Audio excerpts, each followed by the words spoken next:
we'll begin. So our custom is, as we begin our weekly class, we come in, and when we come in, we tend to bring along with us, at least mentally, we tend to bring along with us kind of whatever it is we've been doing throughout the day. Our worries, our concerns, the things we're excited about, our projects, all the different things that are happening. And so when we come here to practice meditation and mindfulness together, it's a nice opportunity to kind of maybe take note of what it is that we're carrying, and we can put that stuff down for a period of time while we're here meditating and talking together. And so it's helpful to just bring that to mind. So with that said, I'll just invite everyone to close your eyes for a moment and just share with me those thoughts about what it is we carry and what it is we bring with us in terms of maybe sometimes it's mental baggage, it's the stuff we're worried about, sometimes it's the things we're happy and excited about. But whatever we bring, it's possible to put that down safely for a period of time, just so we can work on ourselves, offer ourselves some compassion, some healing, put down those difficult things and return to them later when you feel refreshed and when you feel stronger and more able to work with them. So with that, I'll ring the bell.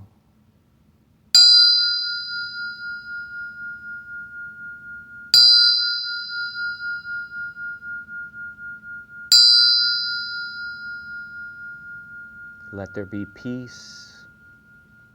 Let there be peace. Namaskar, everybody. Welcome, welcome, welcome. So we'll begin with meditation. And for you, since you haven't done this with us, a lot of folks just sit in a chair to do meditation. Some people sit on the floor on a cushion like I have, and there's a cushion here and some yoga mats. Some folks lay down while doing the meditation. So really it's about whatever is comfortable for you. And you don't have to stay in one position the whole time. If you realize you're getting a little uncomfortable, you can always get up and lay on the floor or change positions. You don't have to worry about holding still. And just a reminder, if you feel at all sleepy or if you feel like it might be difficult to remain awake during the practice, you can always sit instead of laying, and this way it's easier to remain awake, because we want to make sure that everyone has the full benefit of the practice. So with that, everyone, just find your comfortable place in your body. Let yourself relax. Let yourself be symmetrical in your posture so that both sides of your body are doing about the same thing. Let your eyes close softly. Let your breath be natural through your nose. Don't manipulate it in any way. And now I'll sound the meditation bell and I'll start to guide us through the practice.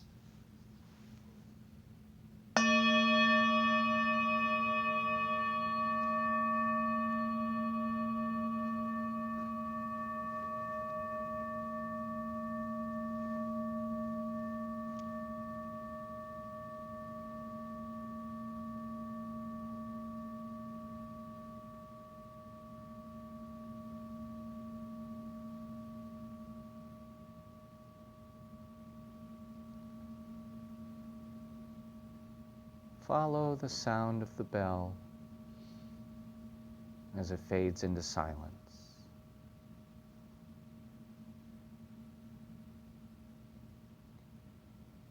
And let the silence be an invitation to turn your senses inward. Let go of the habit of the mind, which is to be projected outward, to be focused on the world around us, and instead turn the senses inward Become aware of the feeling of sitting or laying in your own body.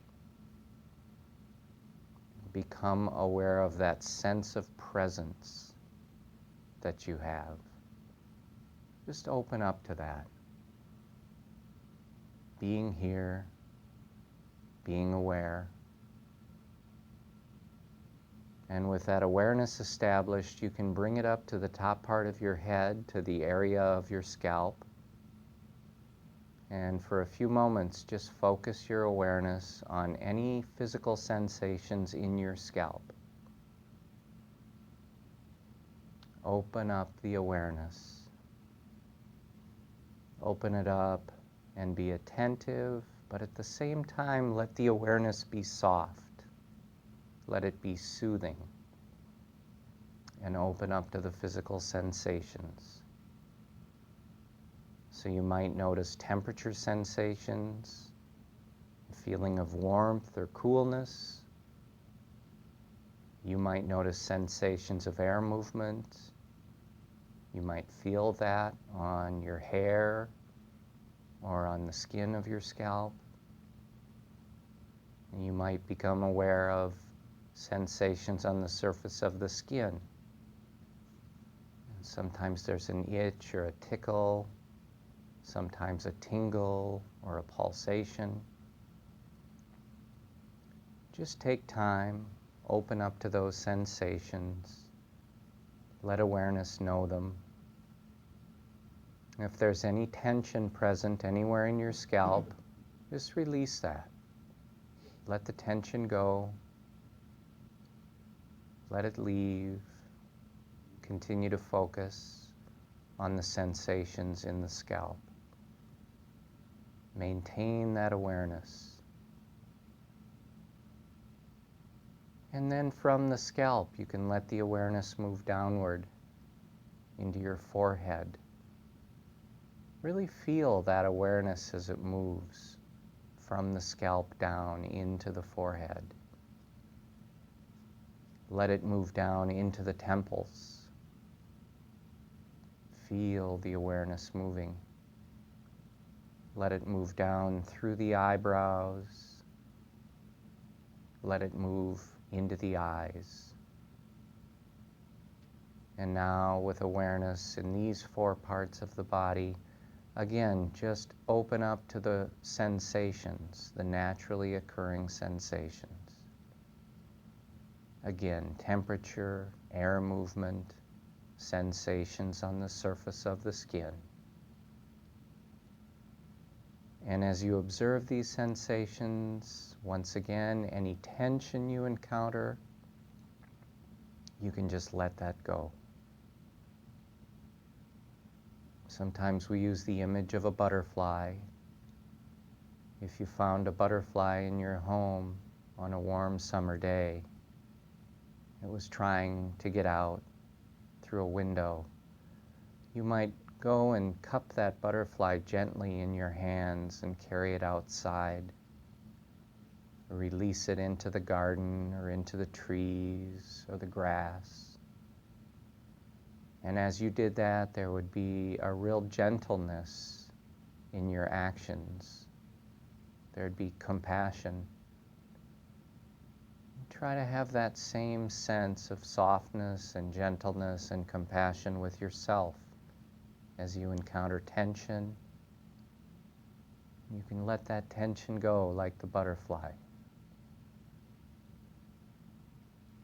And continue, after releasing the tension, continue to focus on the sensations.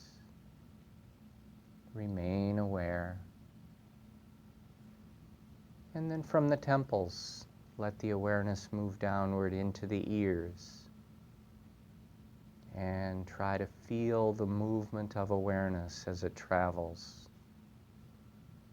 And how that movement of awareness opens it up to the sensations. And how that movement of awareness opens up to the noticing and releasing of tension. And from the ears, let the awareness move forward through the cheekbones and into the face. Let the awareness move from the eyes down through the nose. Let it pass through the lips and the mouth and the chin. So within the face, become aware of the sensations. And as you observe the sensations, let it be the feeling. Let it be the feeling of sensations rather than thoughts about them. Just experience what's happening in the face. Look for tension. Let it go. You might find your jaws are tight or your lips are pursed. Release the tension. Continue to observe. Allow the awareness to flow from the chin down into the neck. And begin to observe the throat, the front of the neck.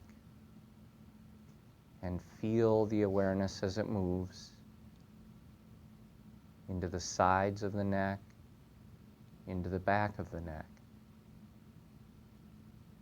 Observe the sensations as you move through, letting go of thoughts, being present with the feelings.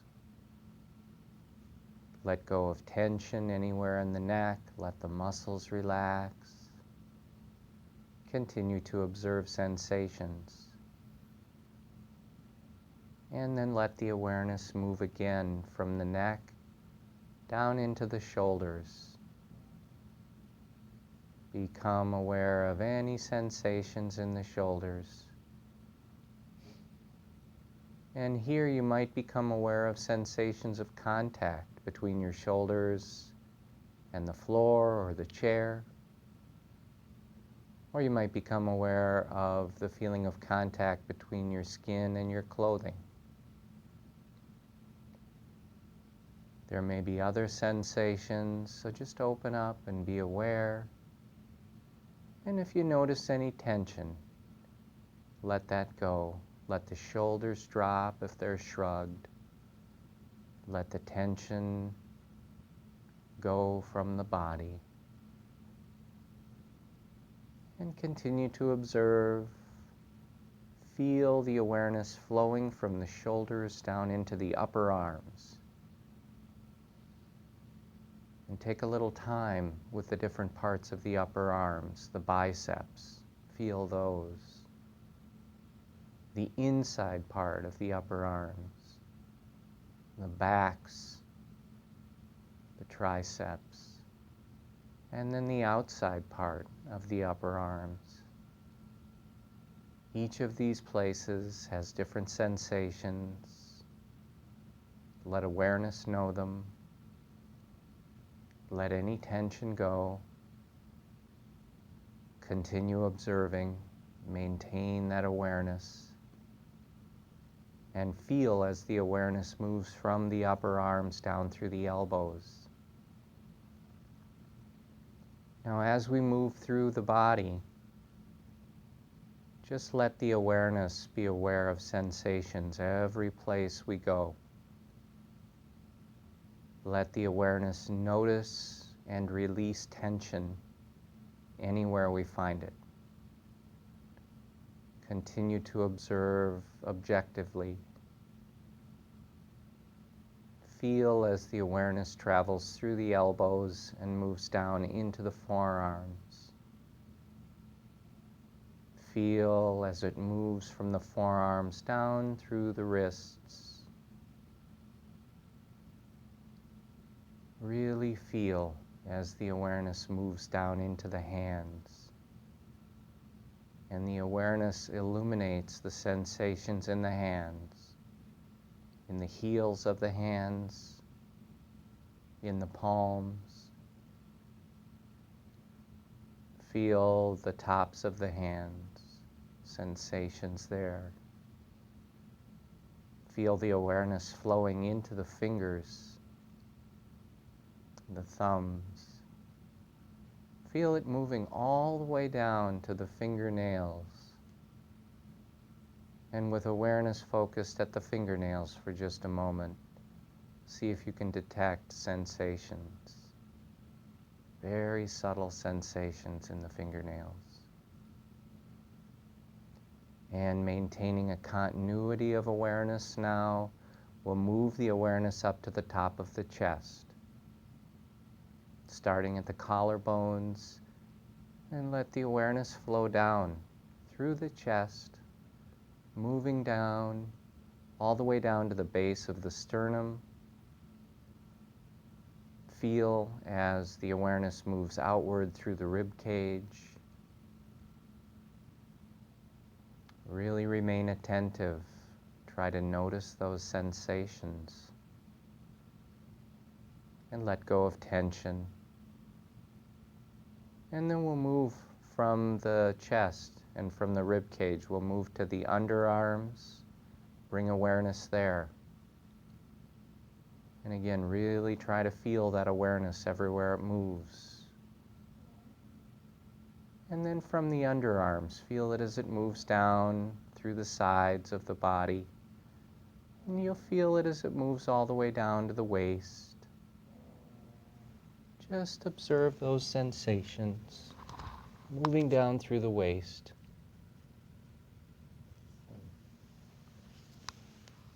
And then from the waist, bring the awareness forward into your belly. Observe the rising and falling of the belly with the breath. There's a sensation of expansion and contraction.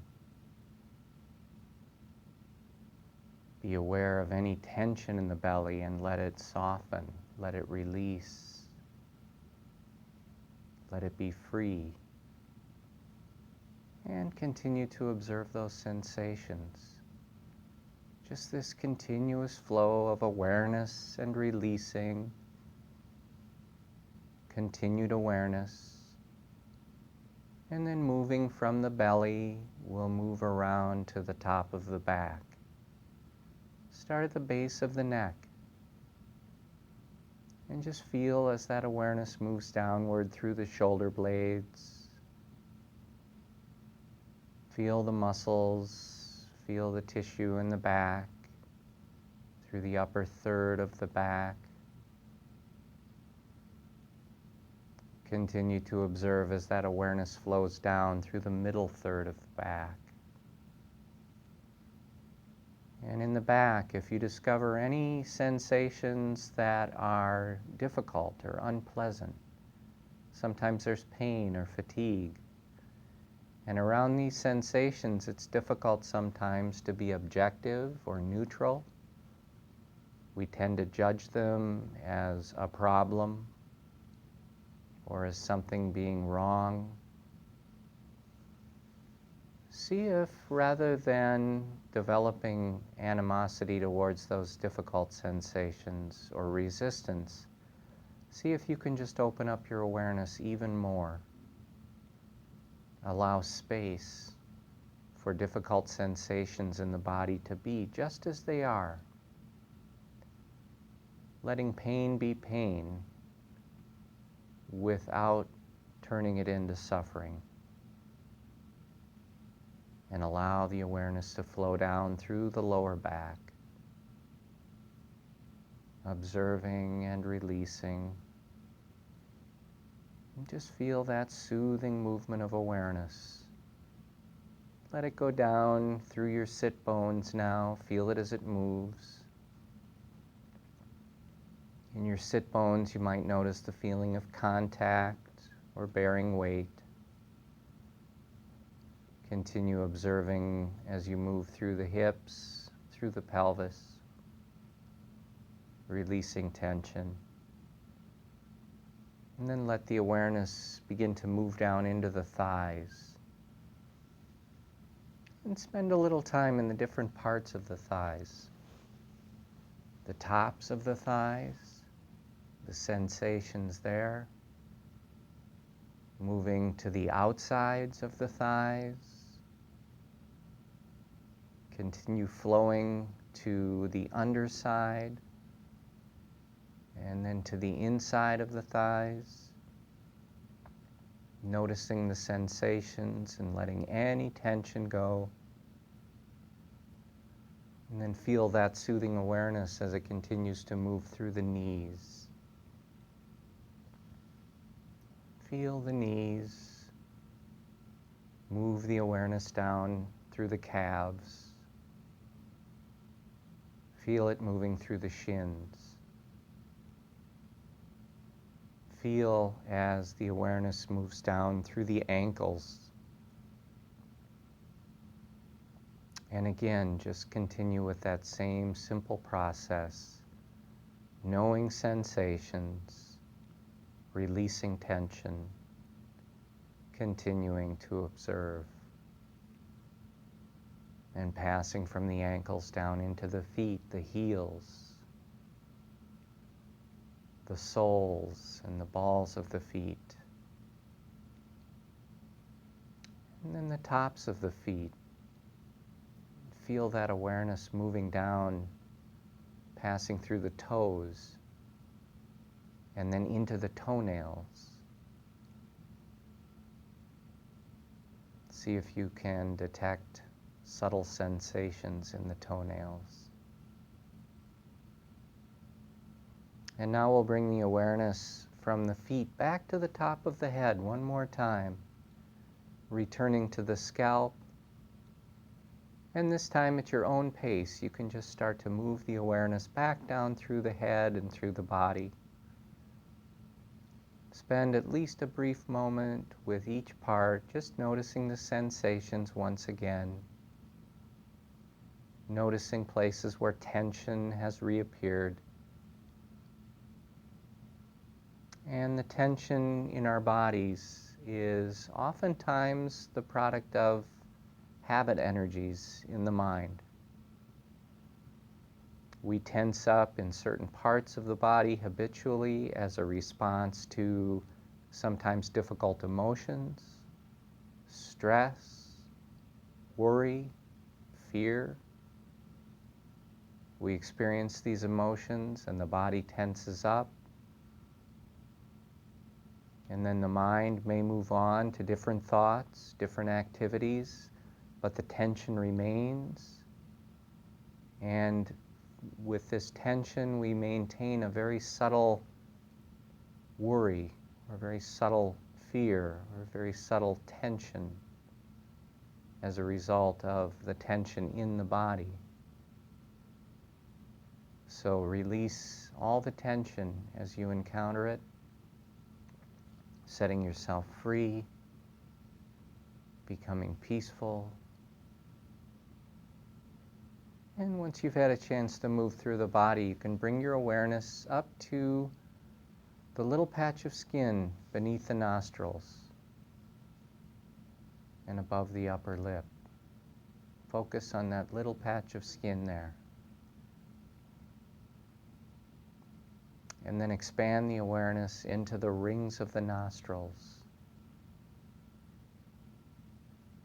And from there, expand the awareness into the nasal passages. So now you have awareness in this triangular area of the nose. And with awareness focused here, just notice the movement of the breath. Focus awareness on this movement of respiration. So breathing in, be aware that you're breathing in. And breathing out, be aware that you're breathing out. And as you breathe in, try to stay with the full duration of the in-breath. And you'll notice that it slows and pauses, and then it reverses direction and it becomes the next out-breath. And stay with the out-breath for its full duration.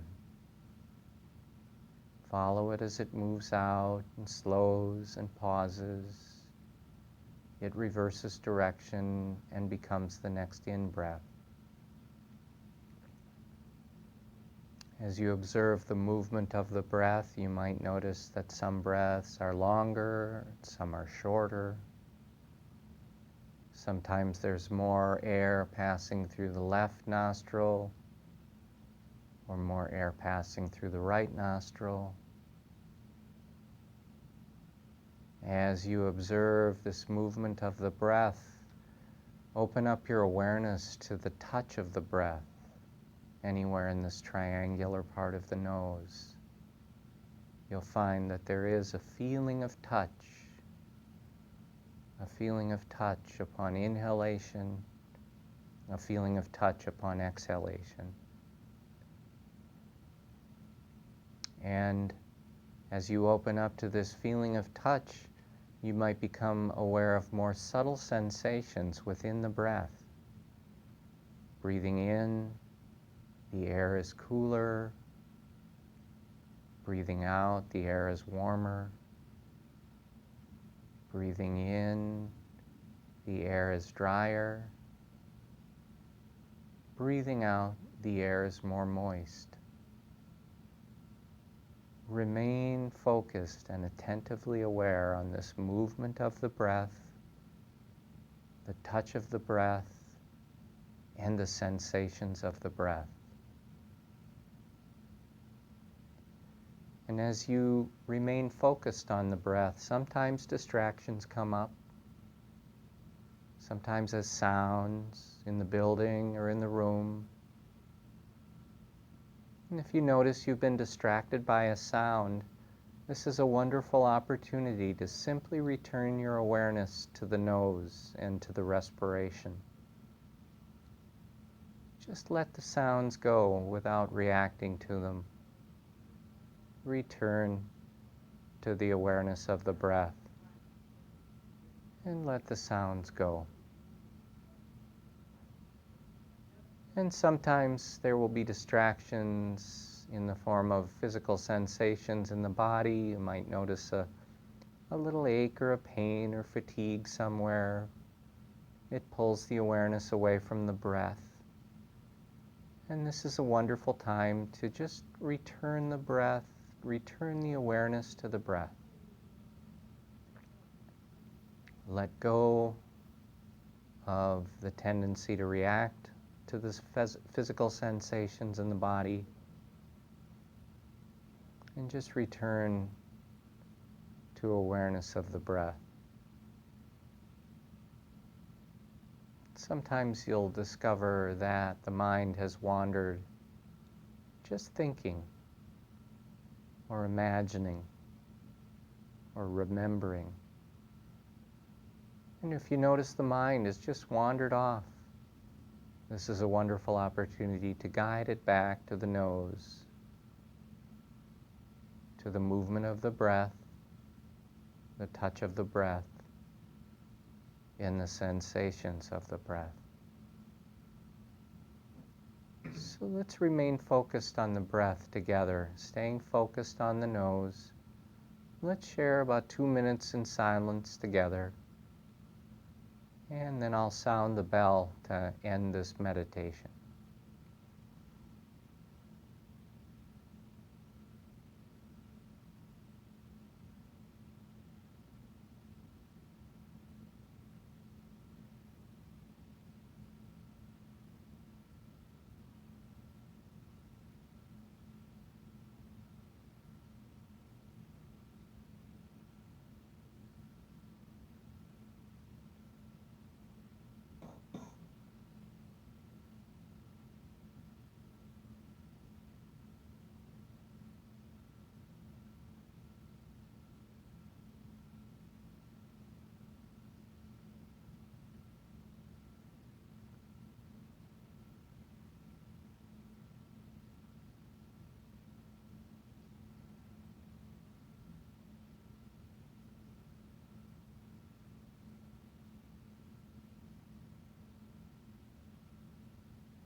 And take your time coming out of that.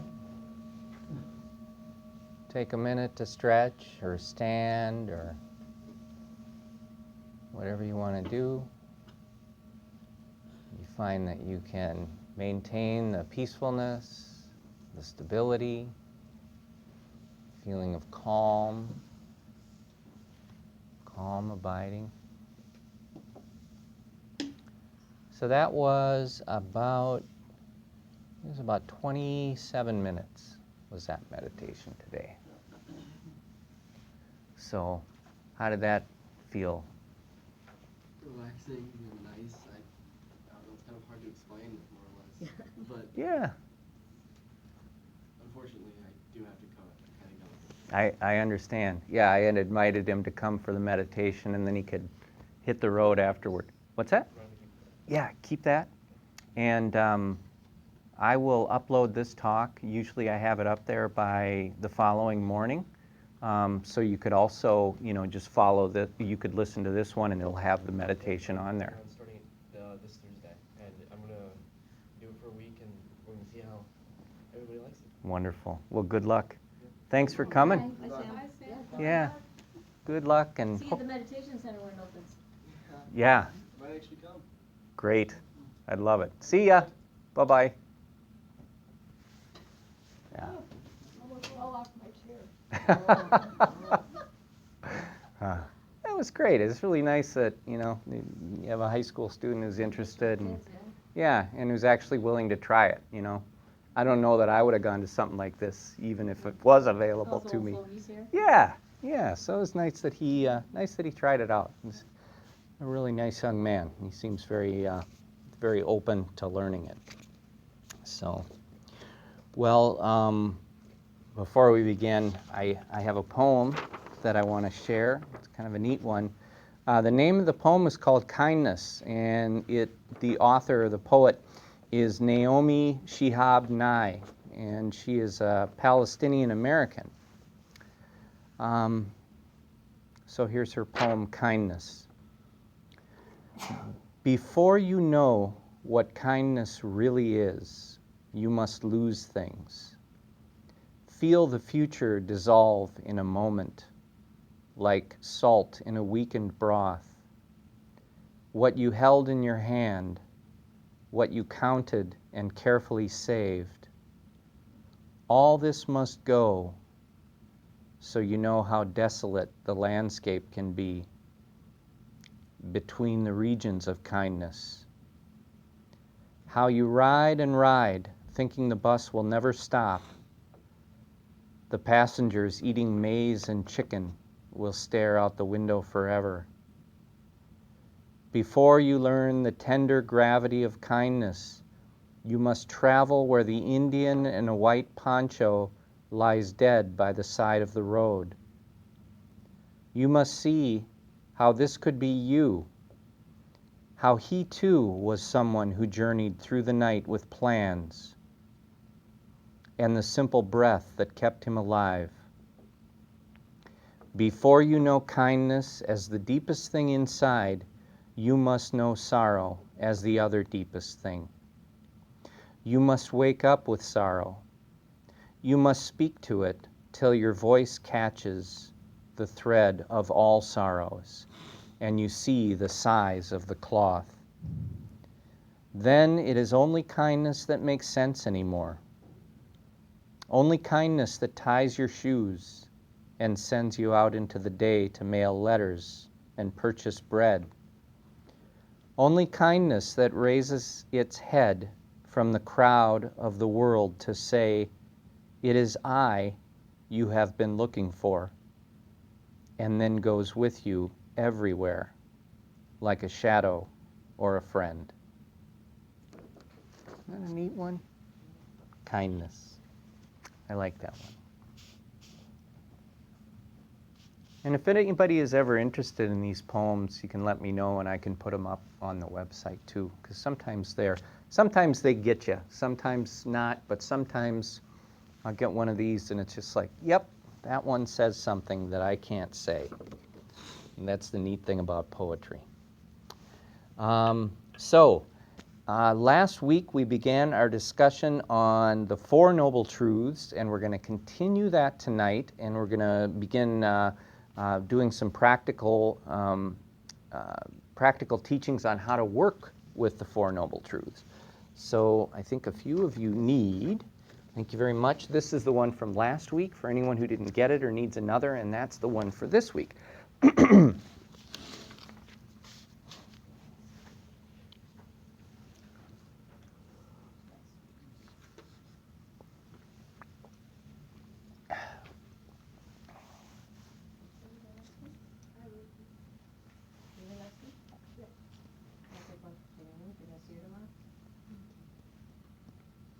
Yeah, and if anybody ever wants extras, if we've got them, feel free.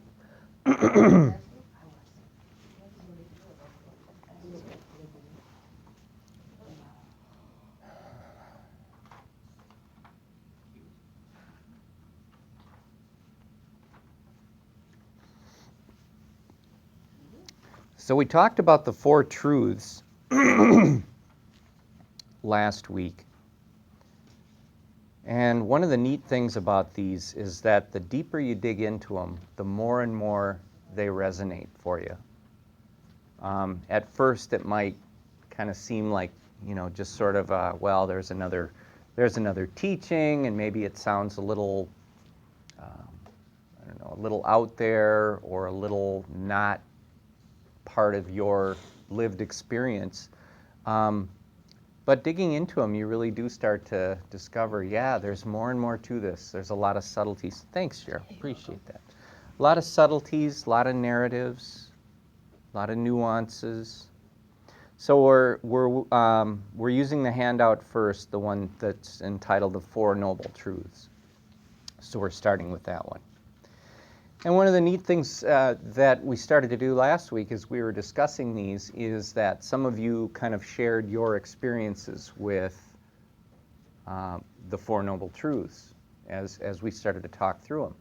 And those experiences are really helpful because I think for each of us, we hear the experience that somebody else has, and then that kind of, that strikes a chord within us, and we start to kind of relate to it on a different level, or we start to see how, yeah, that does make sense. I kind of see how that works. So that's kind of a neat thing about these practices is that you start to have them fit you as you learn what they mean. So it's a wonderful way to study them and to look into them, and it's helpful to, as I say, to dig deep. So in short, the Four Noble Truths are that there is an experience in human life called suffering, that suffering has a cause, and that cause is craving or attachment, and that suffering ceases when that craving ceases, and that there is a way to make that happen. There's a fairly easy to follow practice, and meditation is part of it. So that's really what the Four Noble Truths are. It's just very practical. And as I said last week, it's kind of like if you go to the doctor and the doctor says, well, what seems to be the problem? What are your symptoms? And you explain your symptoms. And so the doctor, she checks you out and she says, well, based on your symptoms, I think it might be this, and maybe she does a blood test or a couple other tests, and then she says, yeah, this is your diagnosis. This is what you have, and this is what caused it. And so once she knows those things, then she can give you a prescription for a medication or a treatment of some sort in order to help you begin to recover from this illness. So the Four Noble Truths are, in many ways, they're kind of like that. They're meant to be a diagnosis of the condition called human suffering. So on page 2, about halfway down, the first page and a half, I gave kind of the technical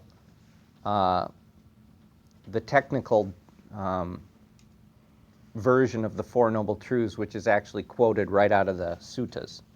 So now I want to just sort of begin to simplify it into maybe ways that we experience it in our lives. So the first one is that everyone experiences suffering in life. We don't get what we want. We lose what we want to keep. Things happen that we don't like. The body ages and we all experience pain and illness. People we love leave, and people we don't like stick around. So that's kind of the first truth, right? I mean, anybody not have that happen? The second one, and the neat thing about this is it's not pessimistic. It's saying, just so you know, I have that too. We all have that. We all share that in common. That's part of our human experience. So don't think that there's something wrong with you, that you have these things. This is something we all experience. Whether you're rich or poor or young or old, it doesn't matter. We all experience these different things. So we can kind of use this as a way to bond, as a way to communicate on a deeper level. And I had a personal experience once. I may have shared this. It was kind of a simple thing, but there was I was at a meeting with, I don't know, maybe there were 15 other people in the room, but these were people I didn't know. You know, this is one of these meetings you go to. So I was in this room with about 15 other people, and there was a presenter, and she was presenting a lot of good information. And as I sat in there, I started to feel ill. I started to feel, you know, kind of just a combination of things, but I guess a way to summarize it was I felt like I was starting to have a panic attack. I felt like, you know, I was starting to get hot. I was starting to get kind of nauseous. I was starting to get this feeling like, I got to get out of here, you know, really that horrible feeling. So I just sat there silently, and then I excused myself and went to the restroom for a minute, splashed some cold water in my face. I kind of tried to relax a little bit, kind of work with it. Went back into the room. A few minutes later, started to feel a little worse, got up, used the restroom again, came back. And I think at this time the teacher, or the woman giving the presentation, she was pretty perceptive, and she was also compassionate. And she just said, you know, are you okay? It seems like you're in distress. I forget the exact words, but it was just, you know, it wasn't I didn't feel like cornered when she said it, or you know, kind of like I was being pointed out. I just felt like she was really compassionate. And I said, you know, I'm not feeling well. I said, you know, and I kind of described my symptoms a little bit. And out loud, you know, to the other people in the room. And then I was just kind of amazed. All these people in this room who I didn't know at all, just this outpouring of kind of kindness and love and compassion, all these people saying, oh, maybe you should try this a little bit, or, you know, maybe you should take your shoes off, or, you know, you should do this or you should do that. And I was just getting all this advice, and then I was hearing people say, you know, I get that all the time. It's such a horrible feeling, and I'm always afraid to, you know, to get up or to say anything about it. And so this was just the neatest experience. And so it was a moment that, you know, was that really yucky, terrible feeling of having a panic attack and kind of being stuck in a room with strangers. And it transformed from that into this beautiful moment of, you know, just kind of compassion and love. And I just felt an incredible, you know, just kindness coming from these people. It was just wonderful. So that was the neatest experience. But that's kind of what I mean by this, is that this is that first truth. It's not pessimistic that, you know, by the way, life sucks and it's going to be really hard till you die. It's not that. It's, oh, you know, yeah, I have that too. I feel that way. I get scared too. Here's what I do. Sometimes this helps. But just know that I'm here with you. So that's kind of the first noble truth. So the second truth, well, not to the second truth yet. The Pali word that translates as suffering is dukkha. D-U-K-K-H-A. And dukkha has a very broad range of meaning. So it can run the spectrum between just feeling a little uptight, like that feeling when you're maybe a little late and the light turns red. There's just that, gripping your steering wheel and come on, come on, come on. It could be that. It could be, real grief, sadness. It can be, from something very mild all the way to something very, very upsetting, very difficult to deal with. So that's this word dukkha. And the dukkha, it actually is the opposite of the Pali word sukha. And the Pali word sukha means well-being. And so you could think of dukkha as the opposite of well-being.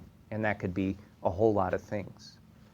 And I don't know the etymology of that word, but of sukha, but it kind of reminds me of, in the Bible, you'll see that word succor, S-U-C-C-O-R, as like, offering aid or soothing, compassion kind of a thing.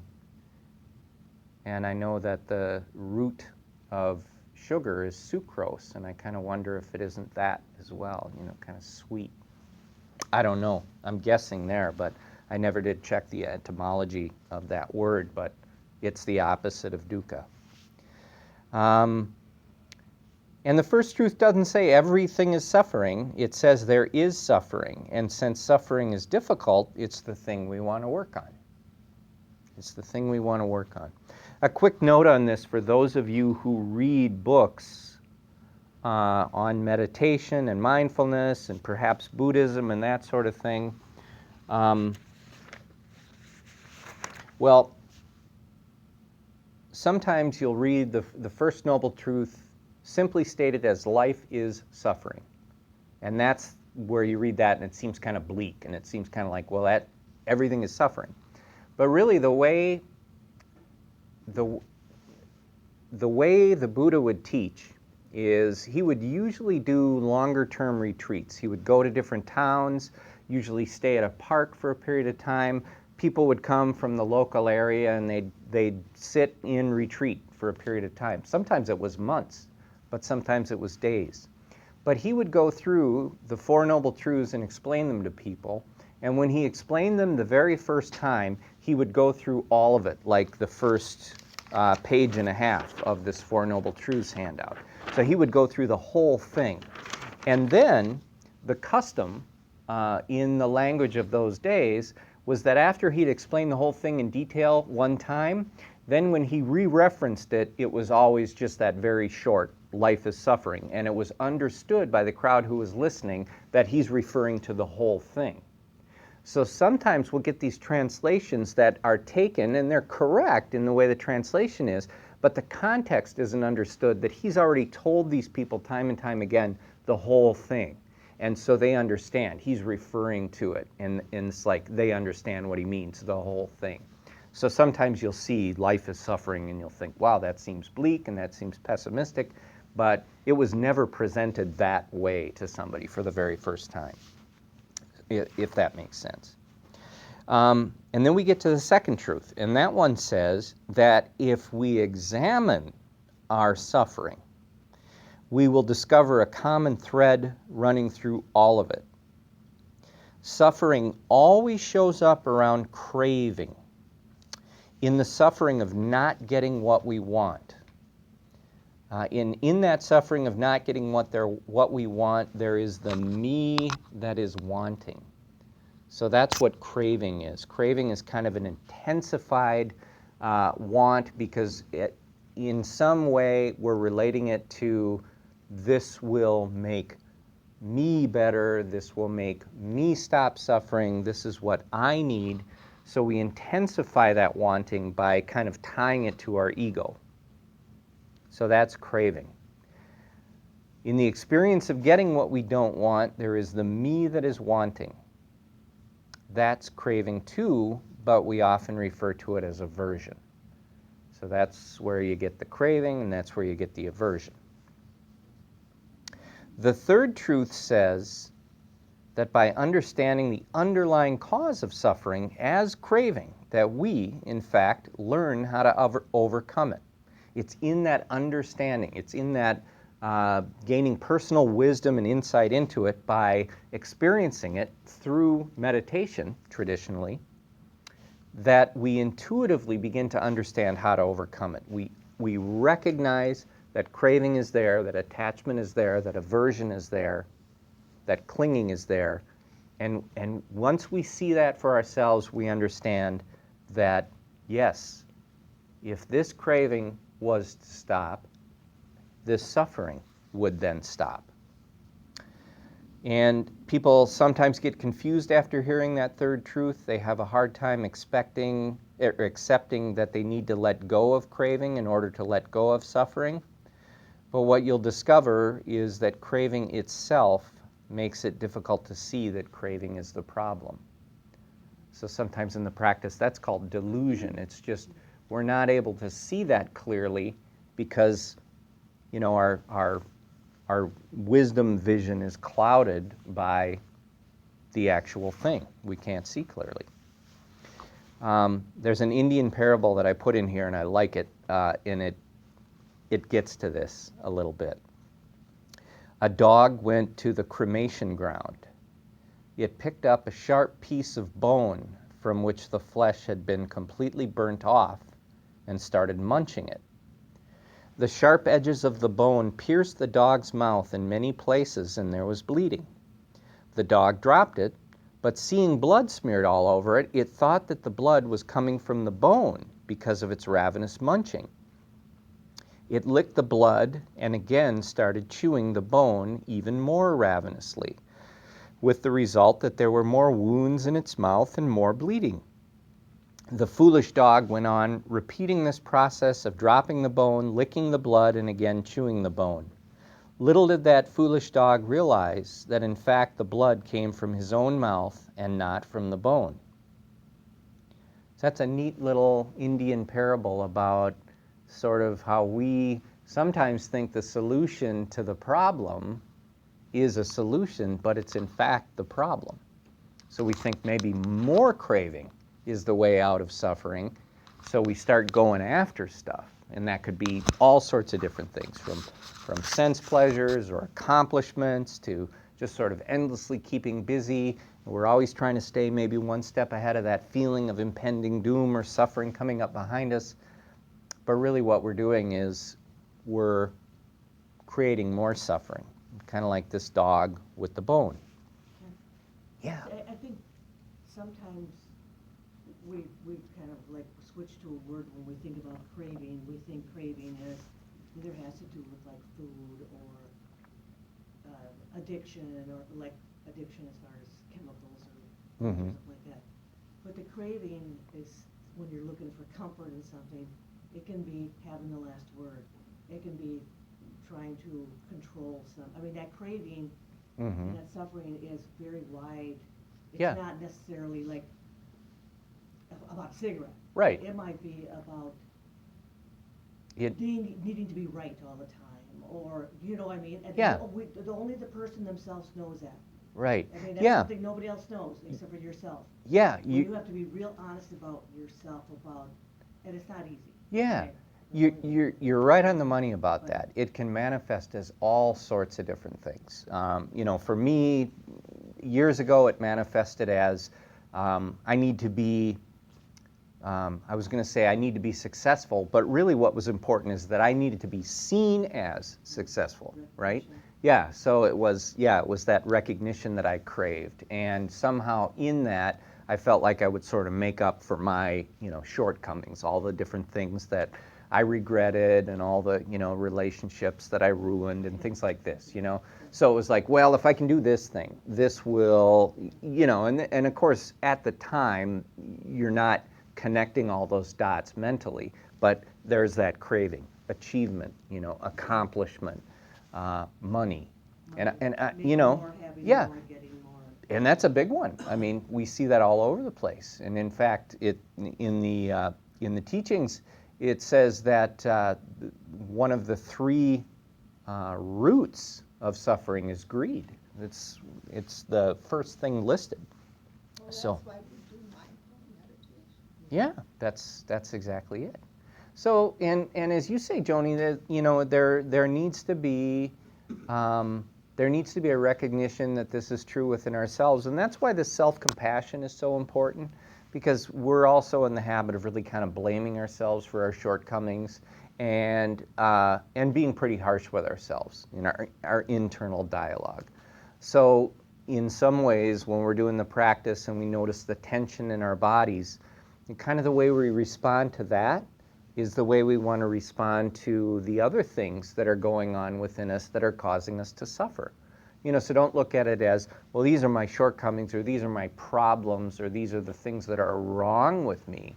But it's really, hey, through all the causes and conditions of my life and all the things that I've learned and all the things that have happened to me over time, they have come together to sort of manifest as these different habits, and they show up over and over.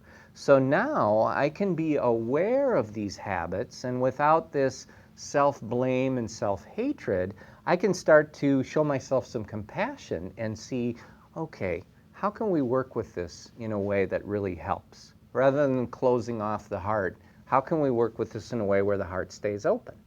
And in some ways, I think that togetherness of the First Noble Truth really helps, because we're recognizing, this is all of us. We all have it.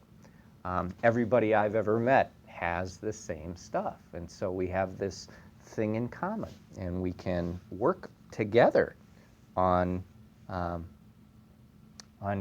getting better, on making life happy, and on ending the suffering. So the fourth truth, it gives us a detailed path to follow. And the path, it's the Eightfold Path, it's called, breaks everything down into subcategories which are pretty straightforward. And so when we work on one aspect of the Eightfold Path, we do ourselves immediate good, and we begin to develop the other aspects of the path automatically. The Eightfold Path is synergistic in the sense that the total benefit of the practice is exponentially greater than the sum of its parts. It seems like just about every philosophy or great religion of the world has like a symbol. And in Buddhism, the symbol is a wheel with a hub, and usually with 8 spokes on it. And the 8 spokes they're indicating the Eightfold Path. And the thing about spokes on a wheel is that you can't point to any one spoke and say this is the most important spoke. If one spoke was stronger than the others, it actually weakens the whole wheel, right? So the spokes have to be equally strong or equally weak, but either way, the wheel has balance. So the Eightfold Path is meant to be kind of practiced, just as you're moving along in life, and you just work with what you've got, and you try and do the right thing according to the practice, and it strengthens all the other aspects. And this whole thing becomes kind of self-supporting. And and as we go through this in the nights to come, we're going to talk more about the Eightfold Path specifically. But on page 2, just before the second half of that page, this is the noble truth of the way leading to the cessation of suffering. It is this noble Eightfold Path, and it lists what the 8 are. Right view, intention, speech, action, and I want to get into those in some detail as we go forward. But if you're wondering what they are, that's where they are. And they're probably not what you might expect by just reading them. There's some real subtleties to it, and that's why I want to spend some time on it together. Excuse me, what does cessation mean again? It means the ending or the ceasing. It's from ceasing. So cessation, ending. Yeah, ending, stopping, ceasing. Cessation of suffering. So simple, maybe, but is it realistic? And the answer is a resounding yes. In fact, we can start to work with the first 3 truths and immediately see that not only is it true, it is also realistic. And we can begin to benefit right away. This is one of the most appealing things about the practice. So we'll get to the Eightfold Path, but just these first 3, becoming aware of suffering, the experience of it, how it manifests, becoming aware of the cause of suffering, which is this craving, and how that manifests in all of its different subtle ways for all of us, and how just the ceasing of this craving will lead to the ceasing of dukkha, or suffering. So I put in here, and we'll move into this next handout. But what I thought I would work with a little bit is kind of offering some things that you might practice with for the week ahead. So for the next 7 days, and you might refer back to this and just try and refresh your memory, but be aware of the Four Noble Truths as you encounter them in everyday life. So it's not just a, I know I am suffering, but be a little more specific. Is this the suffering of aging or illness? Is it suffering from union with what is displeasing? From the difficult person who won't go away? Or is it the suffering of separation from what is pleasing? You know, my favorite TV show was canceled. Is it the suffering of not getting what you want? Begin to notice the dukkha, or the suffering, showing up in its full range, from the most subtle forms to the most gross. Mild disappointment, agitation, worry, grief, despair, etc. Can you find the connection between the craving and the arising of suffering? And this is kind of a neat thing. If you're just aware of this and you look for it from time to time, you'll see it. It just shows up when you become aware. So it's not a real hard thing to find. It's not like a tricky or slippery thing when you're aware of it on this level. It just starts to, it's like, yep, I see that. I react this way and I suffer. You know, I think this about other people and I suffer. You know, and you'll start to notice this. And then the last little bullet there, are you able to let go of any particular incident of craving? And if so, do it. And if not, that's okay. You know, don't beat yourself up for it if you can't, but pay attention. Be aware of it. Just be aware. So it's not like any huge hoops that you have to jump through. It's more of just, let me be aware of this and see if this shows up anywhere. Let me see if this, you know, these first 3, let me just see if they show up. Or the first 2, or just the first 1. It's pretty easy to notice, oh yeah, I feel stressed out. Well, what's the stress caused by? Well, at first it's, I have a deadline, okay, but let's really look at that. What's behind that? What's behind the deadline causing the suffering?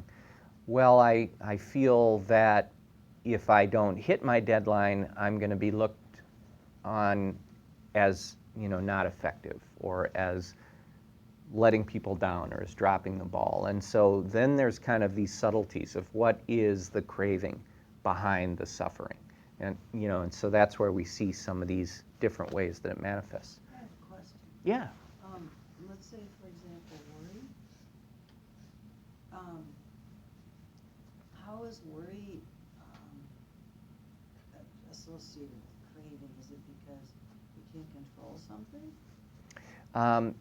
It can be that, and sometimes then we'll take it into, this is aversion, you know, because it's just a little easier to wrap our heads around. Worry is a type of aversion. So around worry, you know, let's say it's worry about a specific person that we care about. So we might think of that person and we think, oh, you know, I hope this doesn't happen, or I hope they're okay, or I hope bad things don't happen. And so, you know, behind that there could be real genuine love and affection and caring for this other person. But then what we might notice is that what the attachment might be there is that we have a hard time letting go of thoughts about the future, imagining. You know, so maybe that's where the attachment is. So it seems like kind of a, you know, a divergence from. It might be related to I don't want to lose them. Well, yeah, and that's, I mean, which that. is very egocentric, which is what you're talking about. Right. the me Yeah. is very much attached to it. Yeah. Now, and here's something that I think is helpful. A lot of times when we start to work with this in our minds, and the way you're doing it is exactly appropriate. I mean, you start to think of, well, you know, how does this kind of fit into all of that? As sometimes, just because of our makeup, we tend to go to stuff that is like the hardest nut to crack. You know, sometimes we go to the stuff that's really at kind of the far end of our suffering or at the far end of our attachment, and that's entirely appropriate to work with. But one of the things about this practice is that you can just work with some really simple, subtle, easy ones, you know, kind of the low-hanging fruit. You can work with those, and really what you're doing is reducing the overall level of suffering, you know.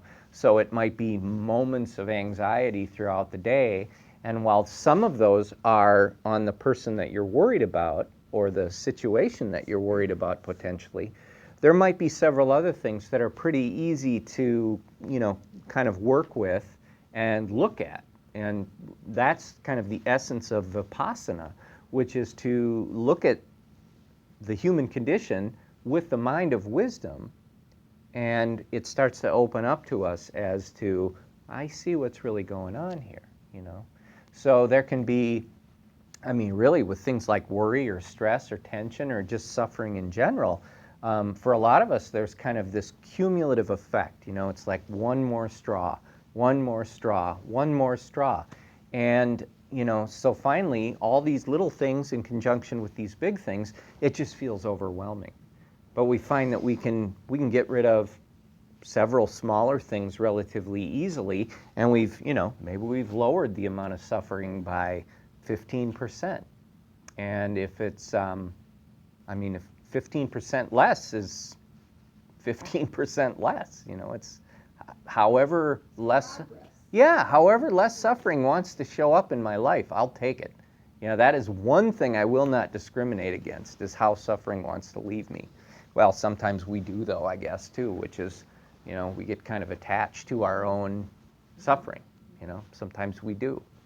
But I do think it's helpful to just start to look at this in a gentle way, where it's just like, yeah, just be aware of that. You know, just be aware. Yeah, I'm feeling a little uptight.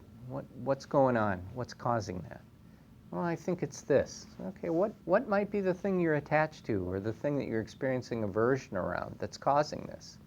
You know, a simple one, which is always kind of an eye-opener for me, go to the supermarket or go to Walmart or whatever it is. There's a certain number of lanes that are open. You kind of walk up and down the thing looking for the lane that looks like it's potentially not going to be the slow one. And you might get into one, and you know, and then the light starts blinking. They need the manager to come. And then you're kind of feeling like, you know, I'm an idiot.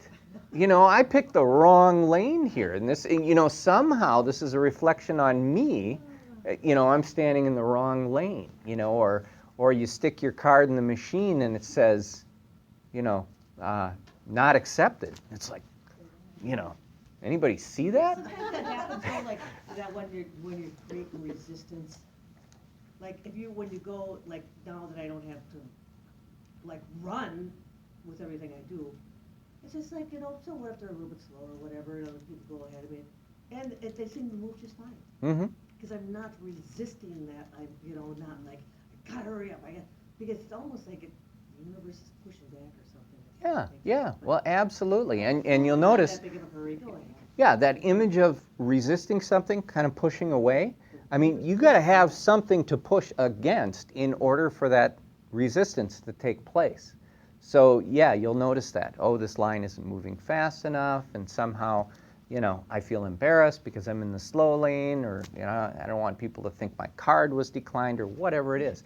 So you'll notice this, and it's like, yeah, it's not just, oh, I'm in a hurry, but there's all this me, right? And as I said in here, you know, behind all the wanting and the craving and the aversion, there's the me that is wanting. There's the me that's craving. There's the me that has aversion. So take a look at that. What's that all about? You know, what's that me stuff? A few weeks back, we talked about ahankara and mamankara, which is the Pali for I-making and mind-making. And so that's one of our habits, is that, we kind of, as we interact with the world around us, we have a tendency to do this. One of the things that this practice teaches is this idea of not self or impersonality. If you can become aware of things as they're happening and not take them on as a personal attribute or as something that's going to result in ultimate happiness or ultimate unhappiness, kind of letting go of that I, you'll find that your path is just so much easier. It's just everything's lighter when you're not, judging yourself against it, and when you're not judging other people against it. I remember one of the things back in my corporate days when I was judging myself on how much I was making and kind of what my status was, that I was also judging other people on that same set of criteria. So it's like, okay, if this is this important to me that I judge my entire value as a human on this, then how can you not, kind of look out there and project it on other people? So this, that was kind of part of the experience, and that was really about the time where I started to find this practice, and it was like, wow, I really see that. I really see that. And so you see how insidious greed can be, and how that can have an effect on people and take the form of prejudice or discrimination or things like that. Just your own greed, and that can come back and actually manifest as prejudice or discrimination. It's amazing. We had this really cool experience. I was out with a friend and we were having an early dinner, and a van pulls up, and a man gets out of his car with 5 kids. And I'm like, uh-oh, it's going to be wild in here now, right? It's going to be loud, So they all get out, and I noticed they all have dresses, bonnets. They're Mennonites, right? And they go and they sit in this booth. They were the most perfect children. And my friend and I were just blown away by it. Well, they're not raised with all this materialistic stuff like a lot of kids are. Mm-hmm. And they were perfect. One little girl was sucking her thumb. They were all perfect. And I didn't hear this, but my friend said she could hear him say, now you have to share this. So like cheese curds would come, and they all took theirs, and it was a sharing, and it was unbelievable. Huh. I mean, how well behaved they were. Yeah. And I think a lot of it has to do with this little culture that they're being raised in, which is so opposite of. Sure. A lot of kids are. Yeah. I want, me. Yeah. Yeah. They weren't like that at all. Exactly. That's one of the things about like reality TV that always has kind of concerned me, is that it seems to be training people that if you're the rudest, loudest, most overreactionary type person to any simple thing that happens, that you win. You win the show for, being whatever. Yeah. So it's like, this behavior is kind of, it's sort of embedded into kids, I think. Yeah, to just think. Yeah. Like as soon as kids get to school, Mm-hmm. about grades, and Yeah. Yeah, that's one of the things I think is so neat about Sam getting interested in this stuff. The high school student is, because he wants to take this back and share it with his classmates, and he thinks.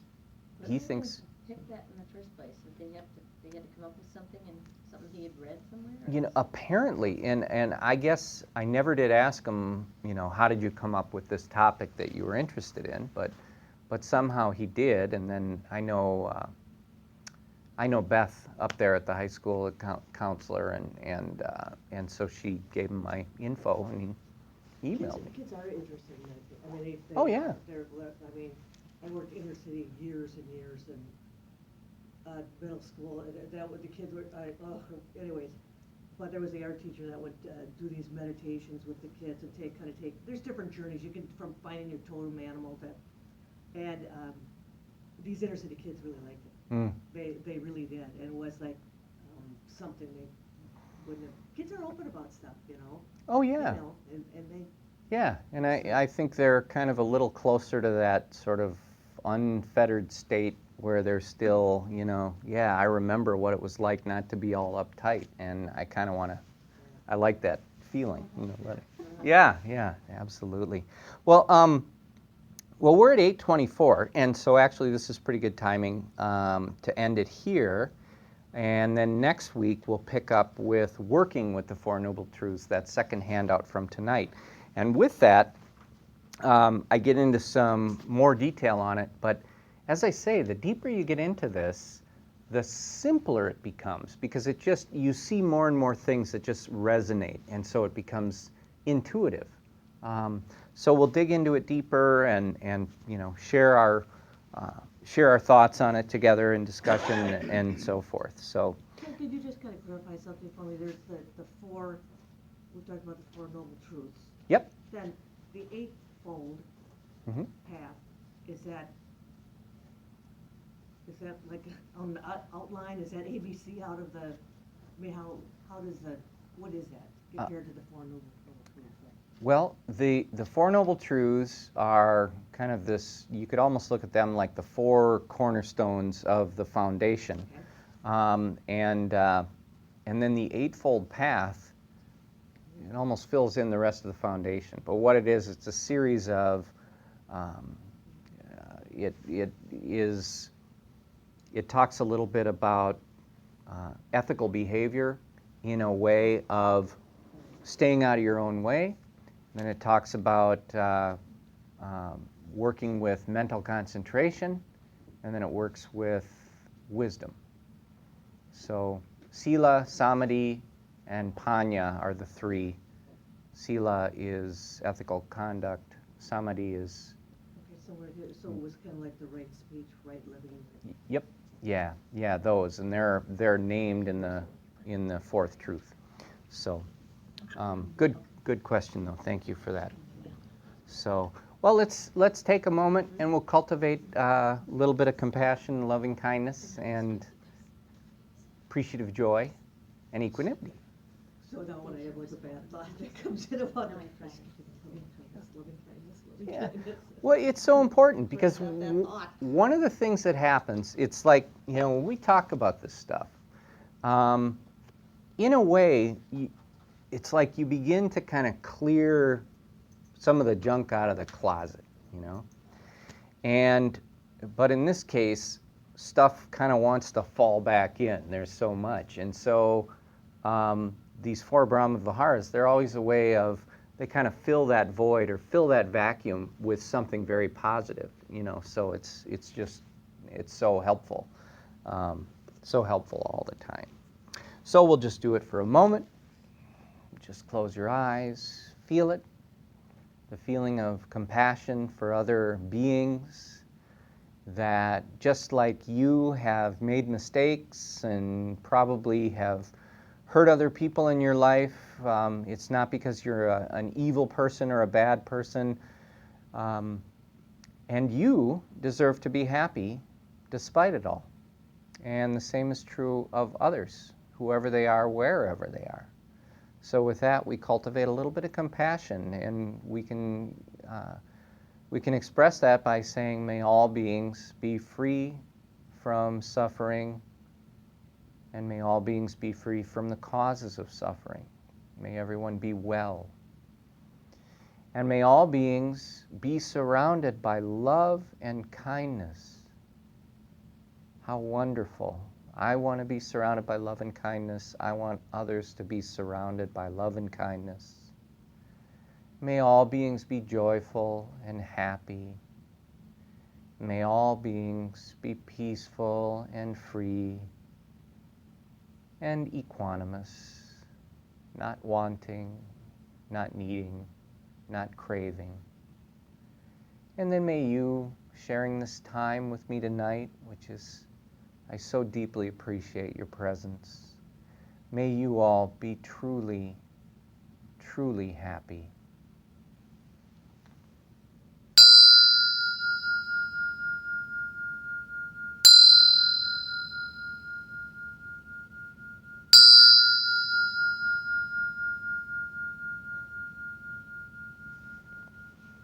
Namaskar, everybody. Thank you so much for coming. Keep it out and let me shoot. And